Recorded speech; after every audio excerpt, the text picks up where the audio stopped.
You cannot have any contact with Orthodox Jews and fail to notice their obsession with tiny, itsy-bitsy little detail. That's not too strong a word. Does anyone know what time Shabbos started this week? It's going to come out to be like 6:31 and 18 seconds on this side of Har Nof. On the other side, it's like 19 seconds. Did you figure out that these Orthodox Jews put on their right shoe before their left shoe? And they tie their left shoe before their right shoe, except if you're a girl, in which case there's two different approaches. When they cut their fingernails, there's an order for cutting their fingernails, yeah? This finger, this finger, this finger, this finger, this finger, this finger, this finger, this finger, this finger, this finger.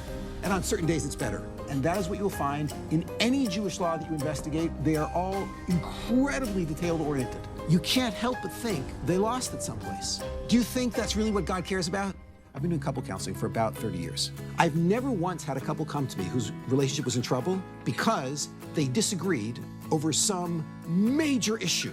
I'm a liberal, she's conservative, I want out! Statistically, those sorts of instances are minuscule. The vast majority of people who come to me have relationships that are breaking up over things that are so small, so picky-uni, that if you heard about it, you would say, these people are not well. Now, of course, they always say it represents something bigger, but the reality is it's tiny things. All relationships crash or skyrocket based on attention to tiny, itsy-bitsy little details.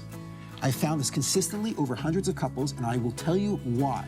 If somebody notices the big things, that doesn't mean that they actually care about the other person. Because how can you miss the big things? If I remember it's our 31st anniversary, that doesn't mean that I'm in love with Chana. Because how can you miss the 31st anniversary? It's an elephant in the middle of the room. But if I remember that 31 years ago, last week, I met her for the first time.